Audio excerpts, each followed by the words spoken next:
Across the Pacific lie extraordinary volcanic islands, from the famous Galapagos archipelago to obscure tiny atolls. These equatorial hotspots harbor animals that are truly unique and bizarre. Reptiles that swim, birds that can't fly, displaced penguins, dancing seabirds, and the world's largest land crustacean.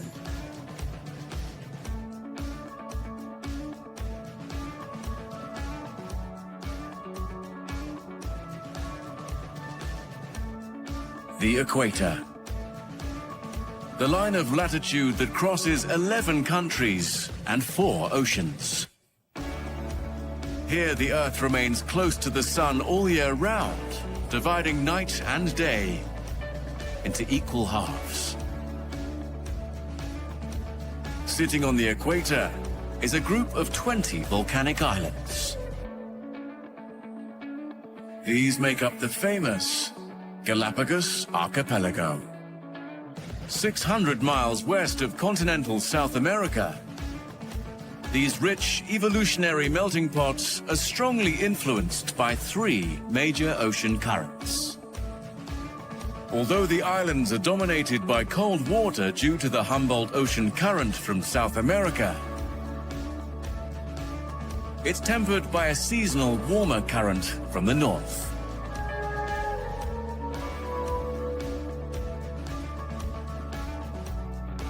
As a result, species often found in warm seas of the Pacific mix with cold water animals that traditionally thrive further north or south.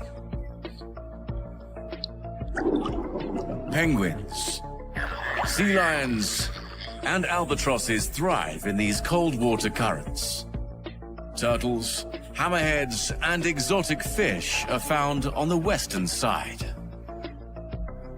On land, there are tortoises, reptiles, and seabirds of all types, finding their own evolutionary niche in this equatorial paradise.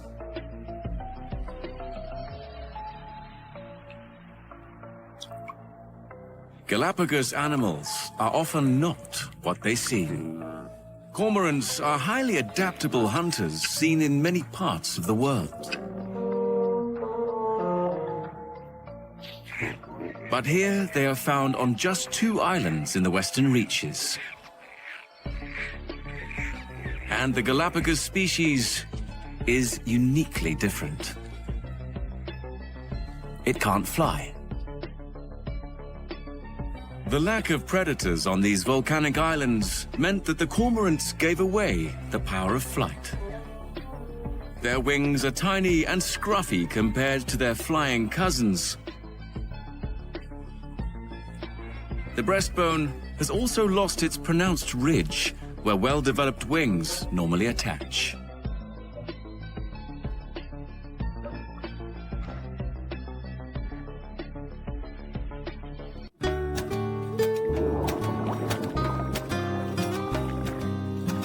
Flight seems essential for most birds when hunting their aquatic prey. But here on Fernandina Island, they've adapted to find everything they need in the shallow seas. Food, and on an almost treeless island, nesting materials.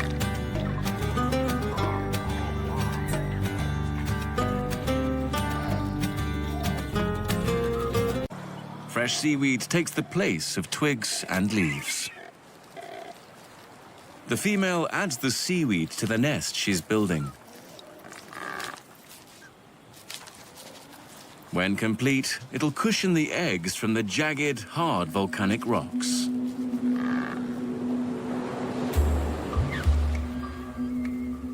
This rocky cove in the island's northeast is home to around 100,000 marine iguanas. They're cold-blooded, so in the morning, they spread far and wide over the rocks to soak up the hot equatorial sun before foraging.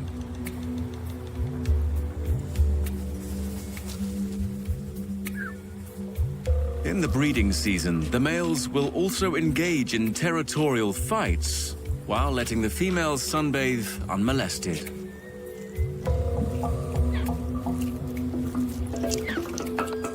The street fight consists of headbutting and posturing and raising their dorsal crest.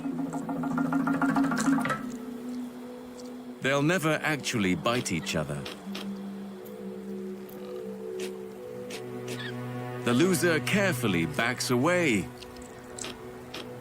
conceding space on the rock.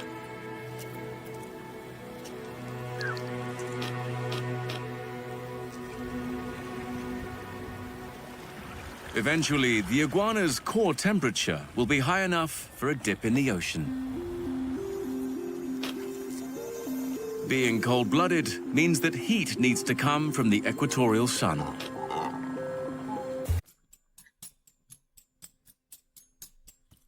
The first big males cautiously make their way down to the water's edge.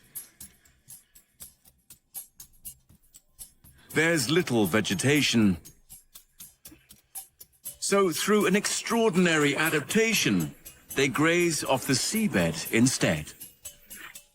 Just a few hundred feet offshore, there's an underwater algae meadow. Only the biggest males, due to their larger size, can dive down here. They are also the only iguana species that does dive.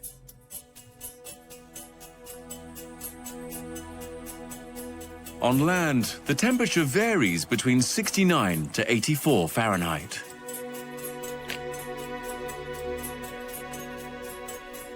But the ocean water is only 60 degrees, low enough to kill a cold-blooded reptile.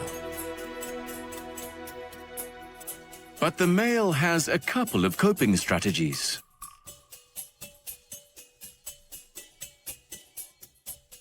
It draws in its blood to the core organs, keeping them functioning. It also drastically lowers its heart rate. This way, they can survive the 20-degree plunge in their body temperature.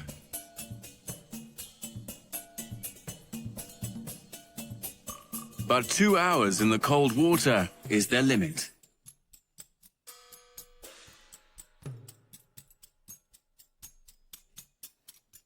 As the morning wears on, another big iguana takes the plunge.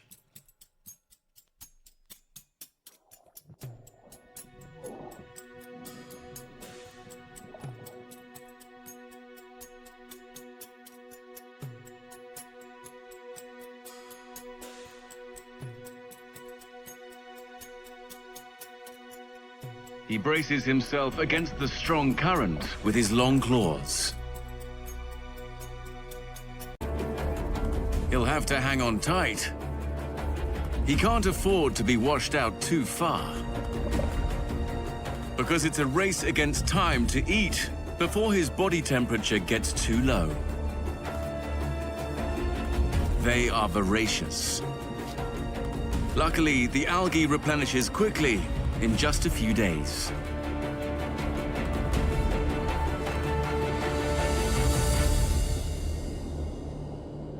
The iguanas surface often to breathe. Around 30 minutes is their observed limit. They seem to know when it's time to return to the safety of the shore. But after a long dive, the big males are sometimes barely able to swim because of their low body temperature. If they're swept out to sea, they'll face certain death. They must fight their way back to the warmer shores.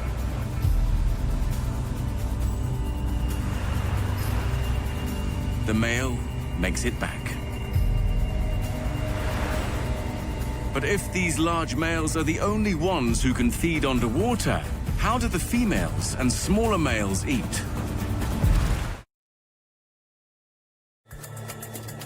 The large marine iguanas of the Galapagos get their sustenance from the extensive underwater algae meadows. But how do smaller iguanas survive? patience is key. They wait for the tide to be low enough to expose the same algae beds.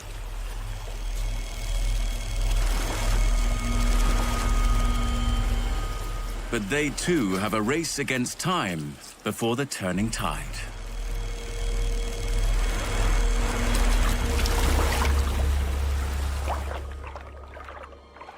In the north of Fernandina is Cape Douglas. Here, another cold-blooded reptile has adapted to the colder waters.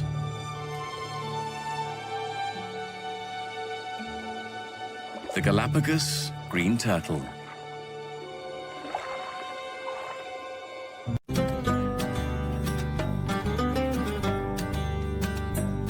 It lacks the iguana's large claws, so has to swim against the tide to graze on the algae.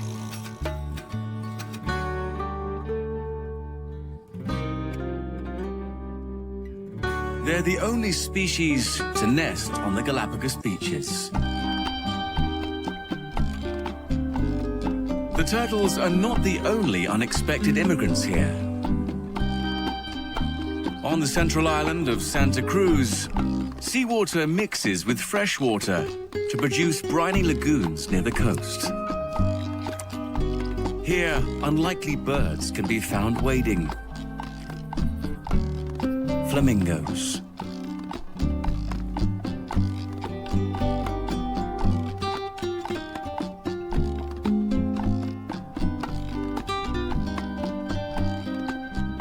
These striking waders feed with their heads upside down.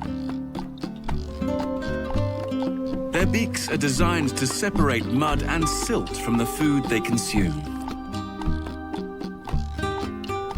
They eat mostly small crustaceans, which contain a carotene pigment, which cause their feathers to turn many hues of pink. Around 350 live here permanently. Immigrants from the Caribbean islands, 1,100 miles northeast of the Galapagos.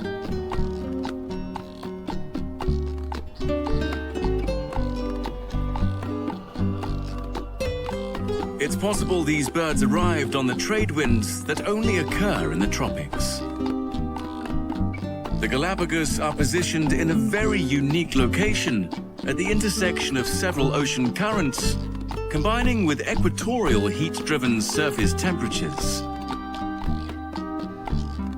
What's more, although there are two seasons, wet and dry, there is also a big difference in water temperature during part of the year. The islands are dominated by cold water due to the Humboldt Ocean current that is swept up from South America, bringing water full of nutrients from Antarctica.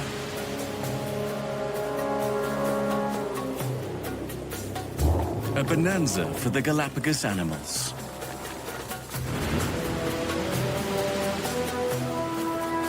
During the wet season from January to April, the effect of the cold Humboldt abates, allowing warmer waters to influence the islands.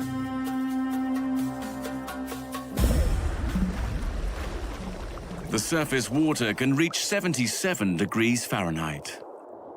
It also means the nutrient-rich cold water has yet to arrive, limiting the food supply for this period. Remarkably, Galapagos penguins have adapted to live in both the eastern and western islands. The penguins' presence on the equatorial Galapagos is due to the nutrients brought on the cold currents, which are necessary for their survival.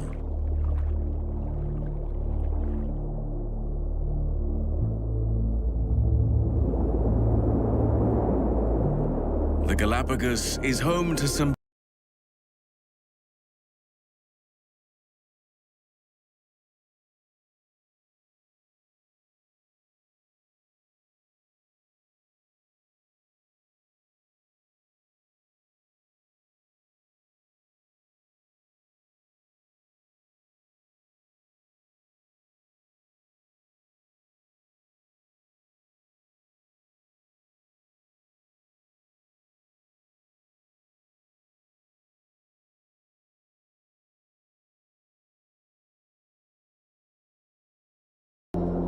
The presence of sharks here is a sign that there are bigger fish and squid to be had, especially for the island's boobies, who specialize in these prey.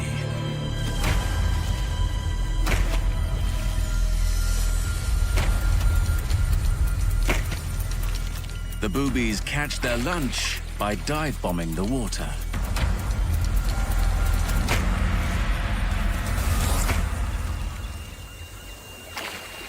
But the water is still warm.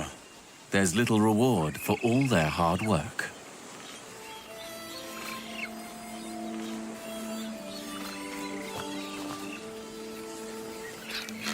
This breeding pair has 3 eggs.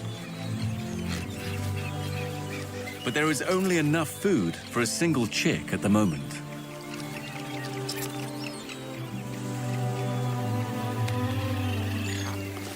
This chick's survival depends on ocean currents.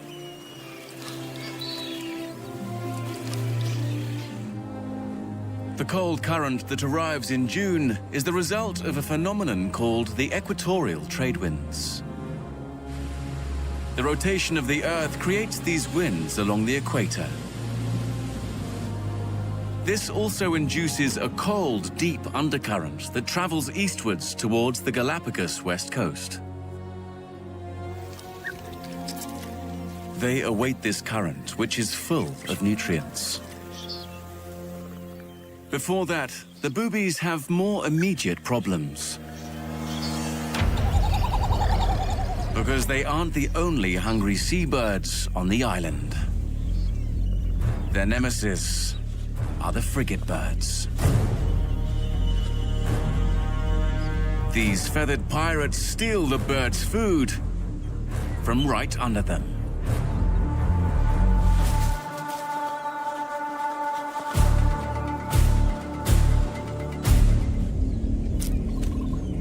A female booby collecting sticks to build a nest must run a gauntlet of aerial highway robbers, as intent on thieving sticks as they are of food.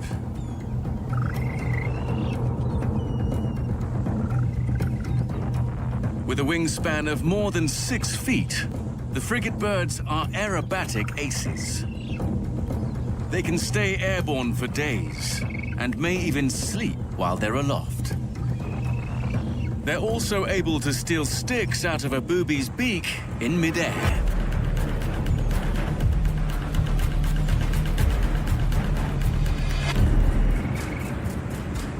Frigates have very light skeletons and long, narrow wings, making them skilled flyers.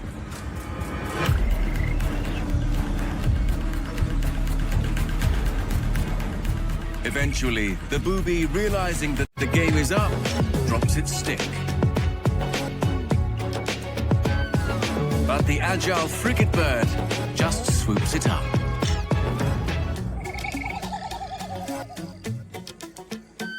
Luckily, frigates breed at the same time as boobies, so any food destined for booby chicks can be fed to their own. The male frigate inflates a distinctive throat pouch during courtship. As females fly overhead, a group of males try to impress them with the loudness of the drumming sound emanating from their red pouch.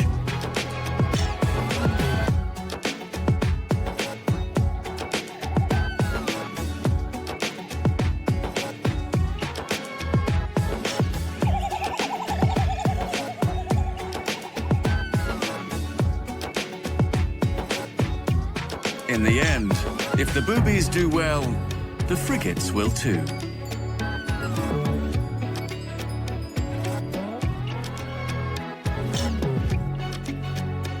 It's a tough place to breed, and frigates only rear one chick, especially since the male leaves to find another female well before it's fully fledged. The chicks are reared for 12 months, longer than any other bird on Earth.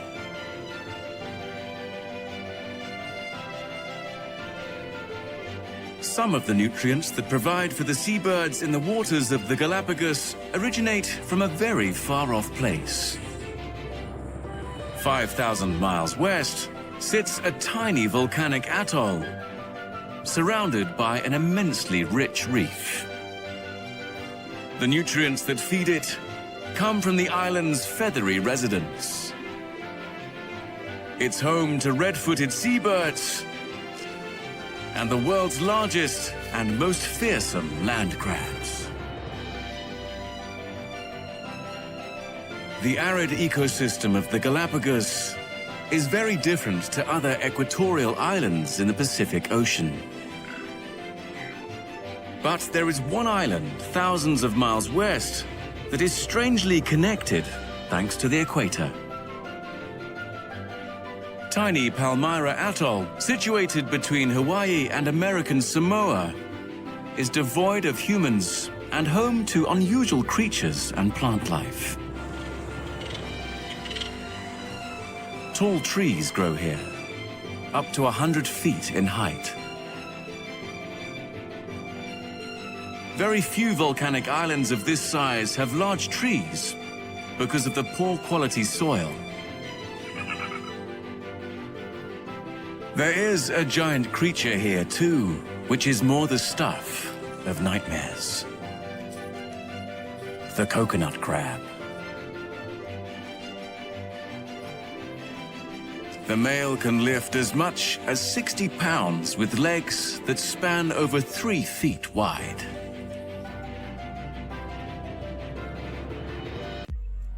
Access to fresh, juicy coconuts that fall naturally to the ground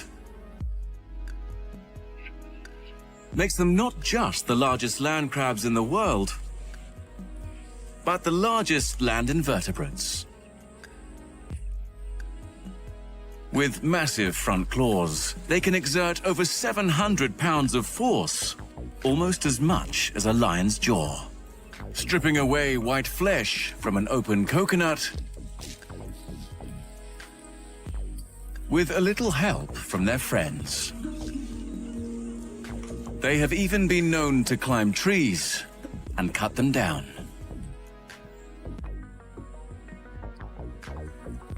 Apart from the coconuts, there's not that much to eat here.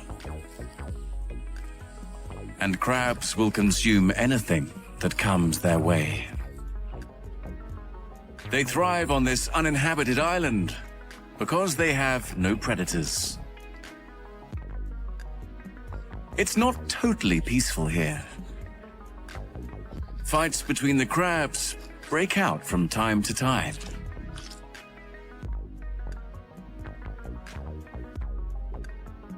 The crabs may rule the forest floor, but the treetops are dominated by seabirds. 11 species visit here to nest. This island is one of only a few where seabirds can raise their young. They can't build a nest in coconut palms, which have no substantial branches. High in a tree, a chick waits. This is a booby chick. These Palmyra boobies are a related species and have bright red feet, which becomes more intense during courtship.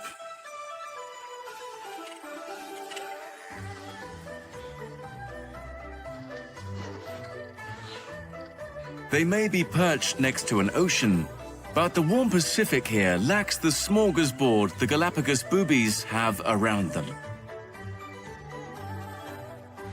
Here, adults have to spend most of their time on fishing expeditions far out to sea. Their favorite food is squid and flying fish, which don't live around the reef. In fact, there's only ever enough food for a pair to raise one chick. If a chick dies, its parents won't breed again until next year.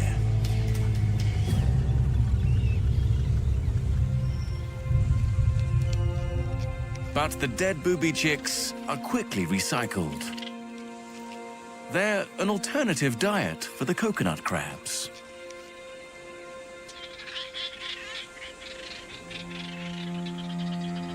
The presence of large seabirds also helps fertilize the Pisonia trees with their rich guano.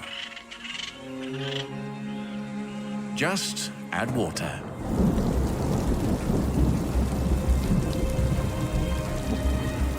Almost 15 feet falls every year.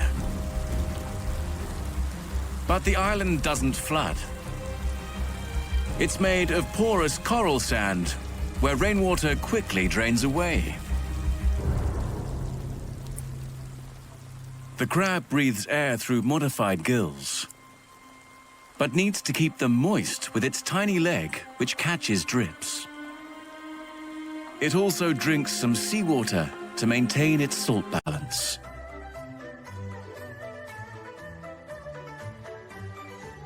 Storms often batter this tiny atoll.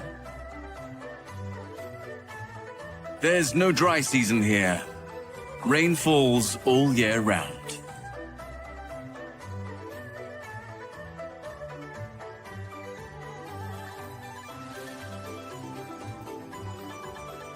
The natural fertilizers wash into the sea and create an underwater wonderland.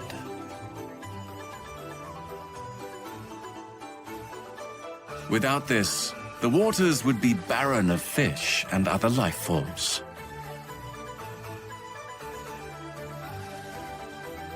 A school of convict surgeonfish are able to graze rich algae fertilized by the guano. The reef's brightly colored fish makes it seem benign here. But looks can be deceptive. At night, the reef can change quickly and dramatically. Mysterious giants of the deep emerge from the darkness.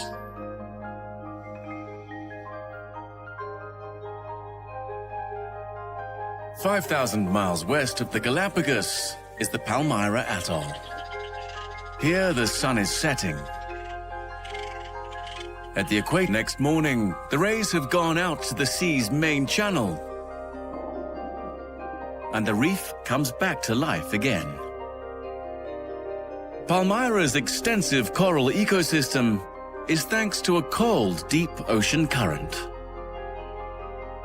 The Cromwell Current flows 300 feet below the ocean's surface and brings up nutrients to islands all along the equator.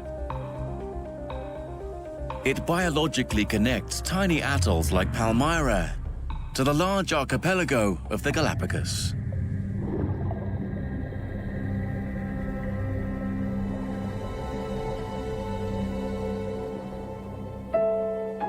Palmyra fish species also make use of the Cromwell Current to spread their spawn.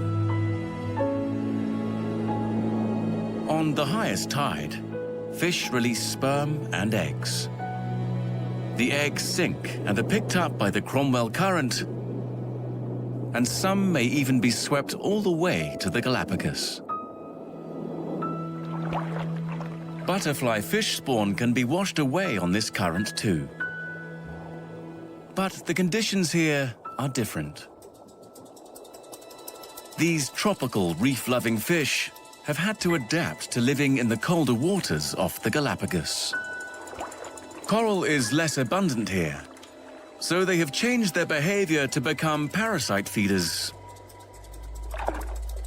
feeding off the crumbs of bigger fish.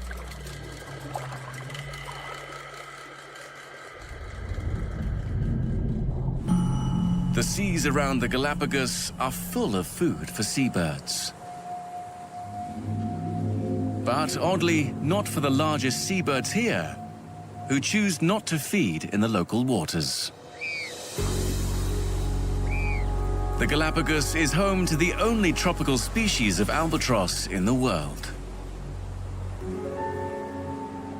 It's thought that these islands became attractive to the birds as they were free from predators.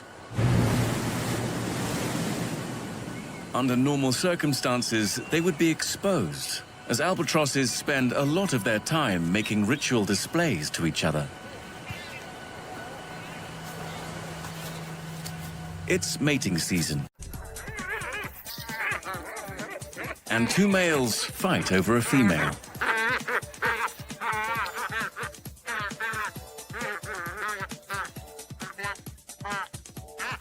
Like frigate birds, albatrosses raise just one chick.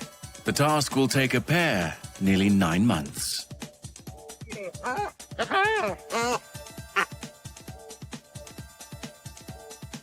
Even mated pairs will still perform in front of each other.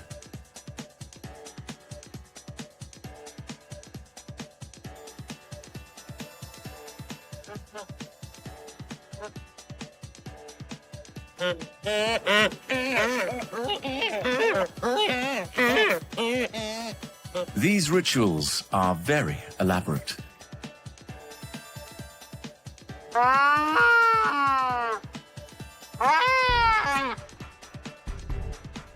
They can go on for several minutes at a time.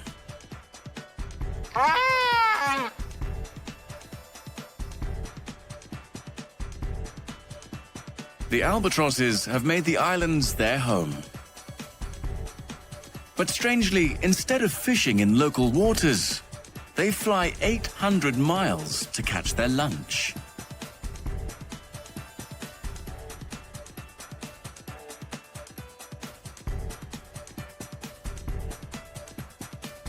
The Equator's only albatross species makes immense hunting trips for their young. Each bird embarks on a journey to the coast of Peru, which is incredibly rich in fish and squid. But why fly 1,200 miles? The Galapagos albatross's fishing expedition is short compared to some albatross species, who will fly nearly 10,000 miles to forage. Distance is no barrier. These great birds have evolved to fly across the oceans to find their favorite feeding grounds, wherever they are. By March, the warmth of the island waters reached their peak. But even by May, the cold water currents still haven't arrived. When it comes, it doesn't just bring nutrients to the Galapagos, but also cool air. For the animals here, the equatorial heat is a challenge for many. But for some, it's a blessing.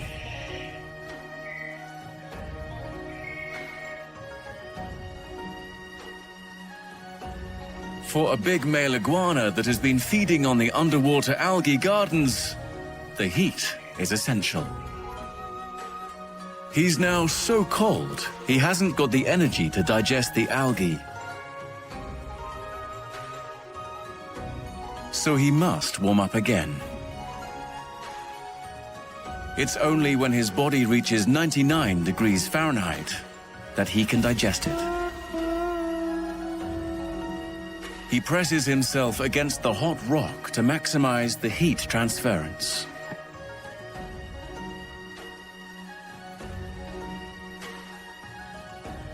He's ingested so much salt that he's adapted to expel it through a special gland in his nose.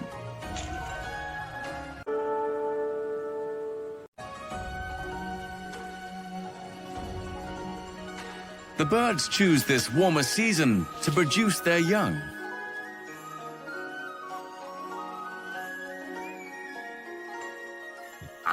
It's now getting crowded on these rocks.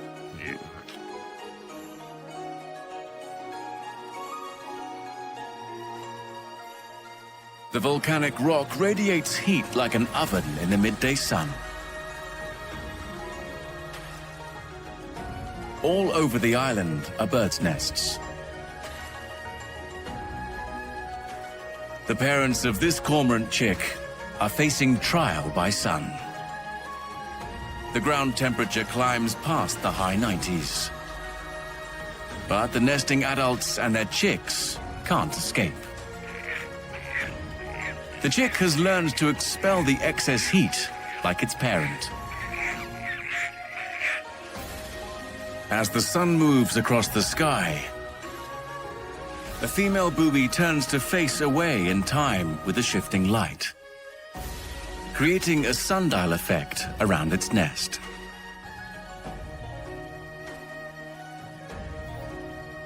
It also raises its feathers to catch any cool breeze.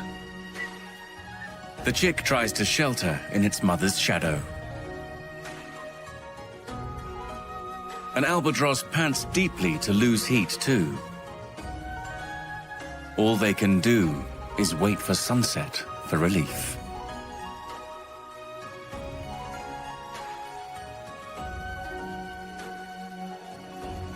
Sea lions have it easier. They hit the surf to cool down when it gets too hot. The Galapagos sea lions are the smallest of the sea lion species. They're not just fast in the water. They move as quick as a human across rocks too, when they're not dozing. The island's iguanas are safe to lounge on the rocky shoreline. But when the females go inland to build nests, they run a dangerous gauntlet from a sharp-eyed predator.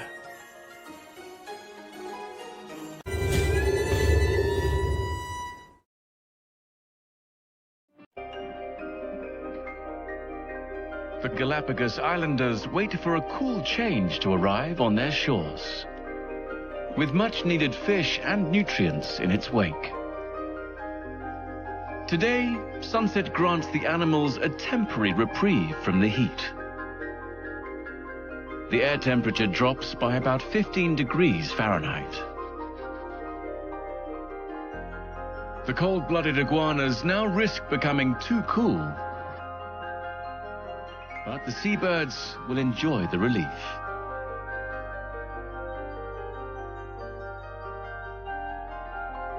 For the sea lions, darkness brings new possibilities.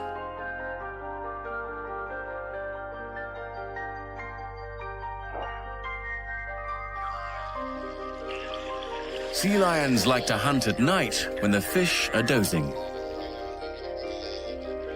They take advantage of the coral reef drop-off into deeper water, where lots of fish are suspended in sleep, but not for long.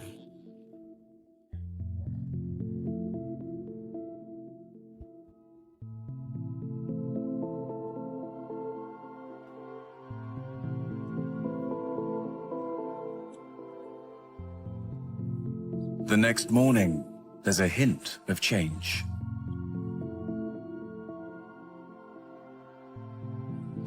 Clouds begin to gather. It's a sign that after weeks of heat, the cold current may be coming. Soon the iguana eggs will hatch.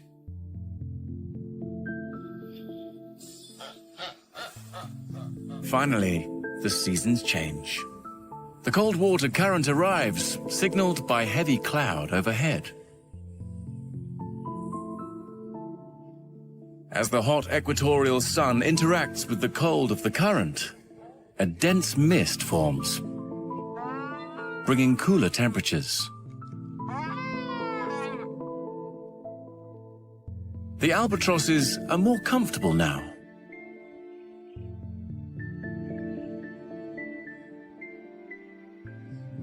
In this booby nest, both chicks have a better chance of surviving, with plenty of fish for the parents to catch.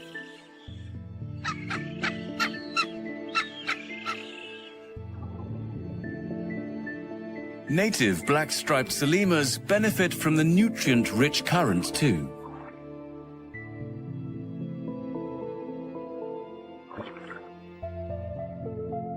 The penguins gratefully take advantage.